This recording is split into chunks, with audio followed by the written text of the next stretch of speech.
ever felt like getting sick is a major inconvenience as a business owner, you're in the right place.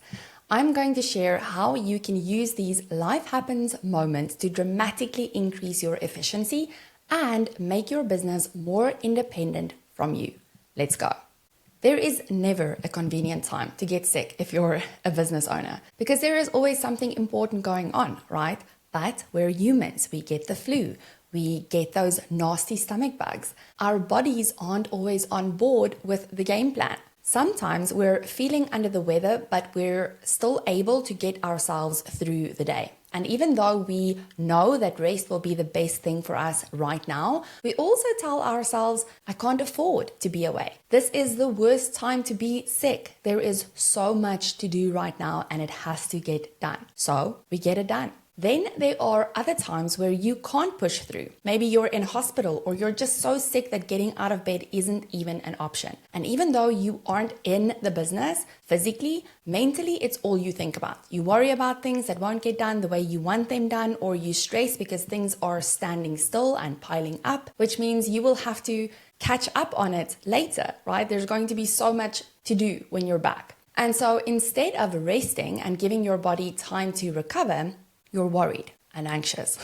Now, getting sick is going to happen. Things will come up that will pull you away from your business. Always taking the approach of just pushing through isn't a strategy. It won't always be possible, and it also isn't sustainable. Now, up to this point, you've probably just accepted this as part of life and business. There are some things we can control and some things we can't. Getting sick is just one of those things that we deal with when it happens. But there is actually a huge opportunity for you to strengthen your business and make it less dependent on you. I call these independence opportunities. Let me explain. There are two categories of tasks that come up in situations like being sick and not being able to work or push through. The first category are those things that you can delegate or delay. There are certain tasks that happen inside the business that don't have a huge impact if they aren't done or don't happen on time. And when you're sick, you just don't do those things. If you have a team, you may delegate them or just simply not do it at all and catch it up quite easily later. The second category are those things that only you can do or that will only happen if you do it. These are typically also the critical things that have a big impact if they don't happen. It's either attached to some impending deadline or you know delaying it will have a huge ripple effect later, so you really know that it can't be delayed. It has to get done. It's in this category where the biggest independence opportunities lie.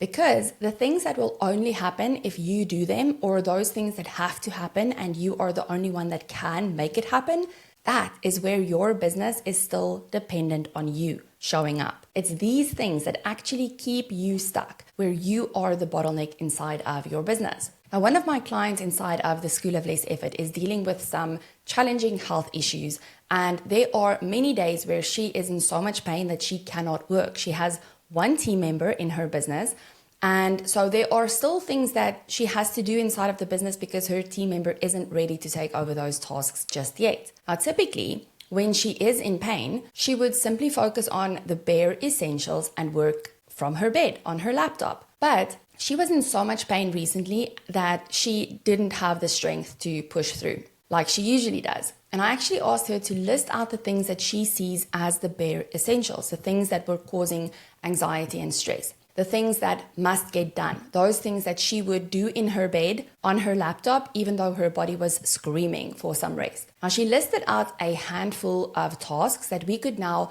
map out a plan for to get the structures in place so that if she couldn't do it in the future for whatever the reason is, it would still get done. Now, as our business grows, there will always be things that we think only we can do. The default response is, no one can do it as well as I can do it. I have to do it, right?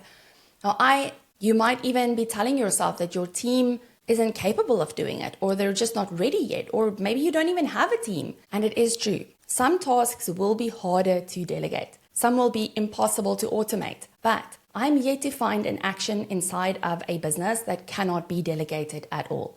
It really just takes a willingness to get curious and resourceful.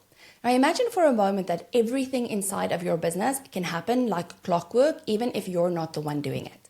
It may seem impossible right now, but using these independence opportunities to ask the right questions can get you there. So here's the step-by-step I suggested my client do so that we can use those moments when she couldn't physically work as a stepping stone to a business that can run without her.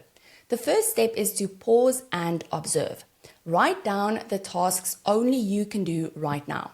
The second step is to get curious. Ask yourself, what do I think needs to be in place so that I don't have to do it next time? Another way of asking this question is, if I cannot do it, how will this get done? Number 3, create a plan.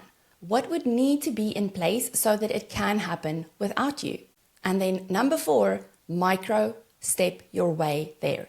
So even if you can't fix it right now, start by taking a micro step towards independence. Maybe it's writing or capturing the process of how you do it currently so that someone else can follow it in your absence. Remember, the goal isn't just to get through those life happens moments. The goal is to use it as a trigger to create a business that supports you rather than a business that needs you. These moments are your unexpected growth tools, independence opportunities that are pointing you towards the structure your business needs in order to run smoothly, whether you are there or not.